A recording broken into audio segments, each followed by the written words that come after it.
Здравствуйте, дорогие рукодельницы, гости, подписчики моего канала. В этом видео покажу, как вшиваю молнию в вязаное изделие. Я связала жилет крючком.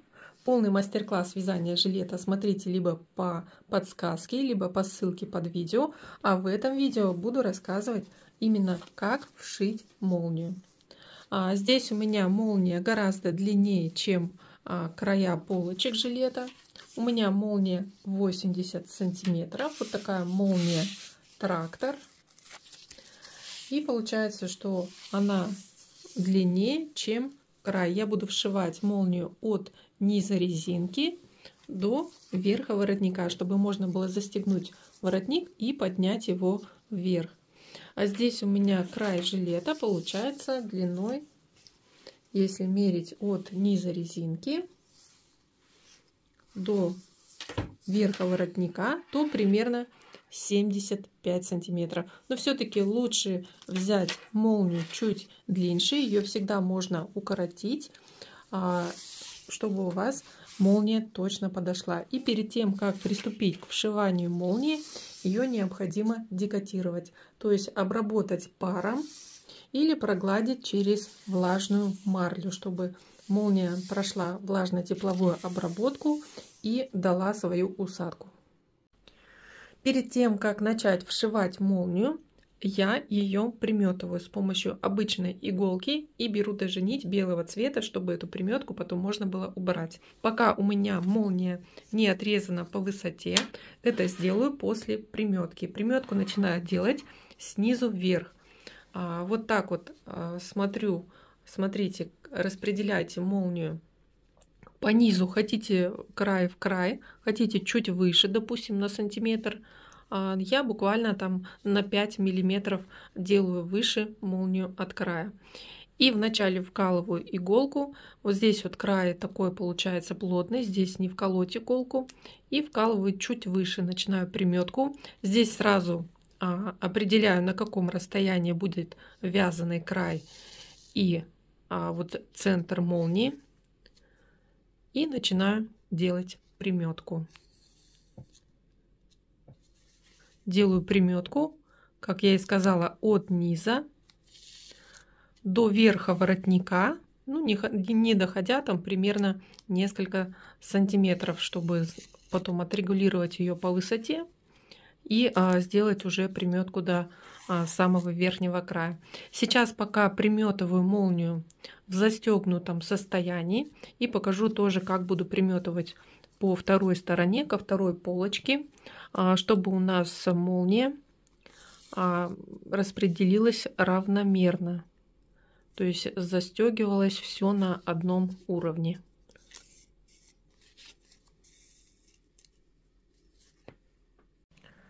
Дорогие рукодельницы, первую сторону молнии я приметала, и прежде чем приметать вторую сторону, с помощью булавок я закрепила край полочки к молнии. И здесь смотрите, чтобы на одном уровне был низ, а на верхней части на одном уровне, чтобы было начало воротника. И здесь я не до конца приметываю, так как здесь необходимо будет молнию укоротить. И смотрите, чтобы молния не фалдила и лежала ровно. И сейчас, когда я приколола булавками край, можно будет молнию расстегнуть и уже приметывать вторую сторону. Затем я убираю булавки и начинаю уже пришивать ее. Следующий шаг: я укорачиваю молнию до нужной высоты. Смотрите, вначале я отрезаю зубчики. Здесь их нужно будет плоскогубцами или ножницами срезать до нужной высоты. Затем вот этот вот край ленточки тоже укорачиваю, оставляя свободным, ну, примерно 2,5-3 сантиметра. Далее этот краешек по высоте зубчиков подгибаю.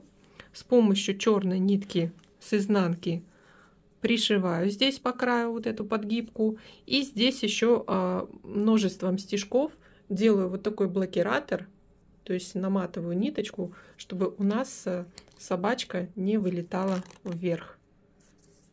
Вот, и все. И далее уже можно будет молнию пришивать полочкам. Итак, я начинаю пришивать молнию к вязанию. И здесь я уже использую вот такую вот иглу с острым кончиком, чтобы можно было прокалывать полотно молнии. И здесь использую одну ниточку основной пряжи. Здесь довольно толстая ниточка, она разделяется на несколько частей. И вот я одну прядь отделяю. И с помощью вот этой тонкой нитки буду пришивать молнию к основному изделию. Итак, вначале вкалываю в самый край. Здесь получается, смотрим, у нас будет пришиваться по кромке, за кромочными петлями будет шов идти. И вот примерно в этом месте вкалываю иглу. Вначале идет на изнанку молнии. Здесь вначале сделаю несколько таких как соединительных стежков, чтобы у нас край сверху был закреплен. Они будут незаметны.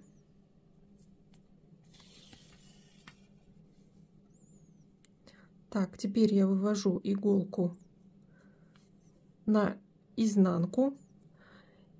Теперь через, смотрите, вот 2 петельки идут. И получается в центр второй петельки вкалываю иглу на лицевую сторону. Затем немного возвращаюсь назад, в центр, вот как петельку назад, вкалываю иглу на изнанку.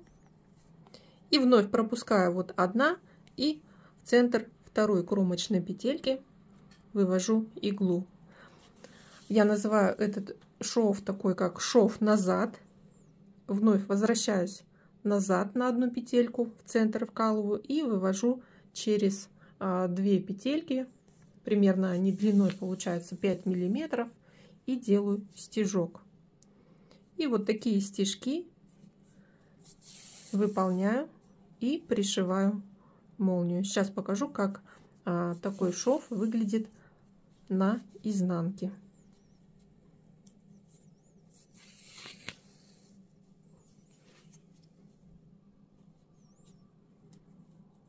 Старайтесь, чтобы у вас шов шел ровно по краю, не плясал. И тогда он будет смотреться незаметно. И с изнанки тоже будет смотреться аккуратно. И вот смотрите, как с изнанки выглядит такой шов. И это лицевая сторона. Шов довольно крепкий. Итак, я пришиваю молнию с одной и с другой стороны.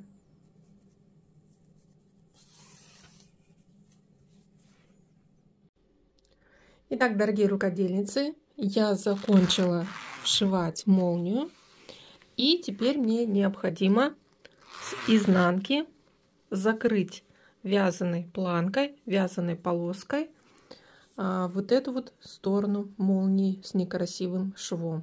Так как мы будем вещь носить в расстегнутом виде, надо, чтобы с изнанки эта сторона тоже смотрелась аккуратно. Тем более тут молния идет до верха воротника, поэтому воротник мы тоже будем часто носить расстегнутым, допустим, вот в таком состоянии.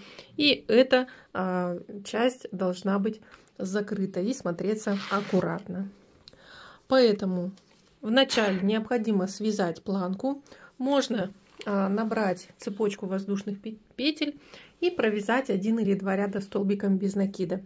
Здесь я набираю сразу столбики без накида, как наборный ряд из столбиков без накида. Делаю на 2 воздушные петли, ввожу крючок в первую петлю, вытягиваю петлю на крючок, провязываю эту петлю и затем провязываю вершину столбика. Для вязания второго столбика вводим крючок в основании предыдущего столбика, вытягиваем петлю на крючок, провязываем эту петлю и затем провязываем вершину столбика. И так набираем столбики. И получается вот такая полоска примерно 1 сантиметр шириной, но этой полоски достаточно, чтобы закрыть изнанку молнии. Сейчас я ее примерю. Вот смотрите, по ширине как раз получается. Нужно будет эту полоску пришить с одной стороны к вязаному изделию, к ряду полочки, и с другой стороны по краю молнии. Здесь я набираю столбики на нужную длину, причем я даже столбики здесь не заканчиваю вязать, то есть оставляю, не обрезаю, не закрываю последний столбик, чтобы при необходимости, допустим, я начинаю пришивать эту вязаную планочку снизу, и здесь она будет, может быть, как-то немножко натягиваться или наоборот свободнее ложиться. И здесь уже в конце буду подгонять по длине. Допустим, если вы сразу свяжете планку на нужную длину, то потом вы можете при пришивании не угадать с ее длиной. То есть быть она может или короче, или длиннее. Итак, начинаю пришивать планку. Смотрите, можно размещать планку любой стороной, какой вам нравится. Мне больше нравится, когда здесь ближе к молнии более тонкий край наборного ряда, а здесь идут ближе к вязанию полупетли, которые сливаются как с основным узором. И здесь на нужном расстоянии от вот самой молнии от центра распределяем планочку и с помощью той же иголки и одинарной ниточки начинаем пришивать. И вначале здесь пришиваем верхушку планки с краем верхним изделия. Так как у нас ниточка идет в тон, это будет незаметно.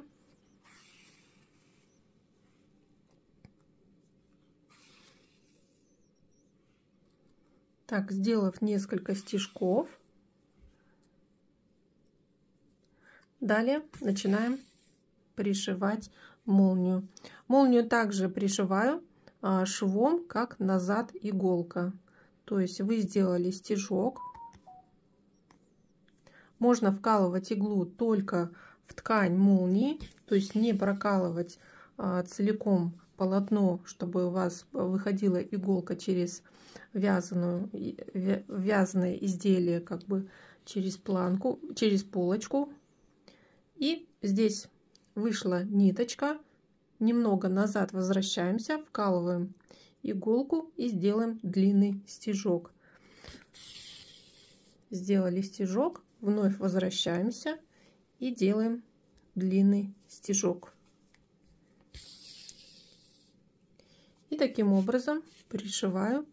Здесь я ориентируюсь по шву, чтобы был закрыт шов пришивания молнии, и в то же время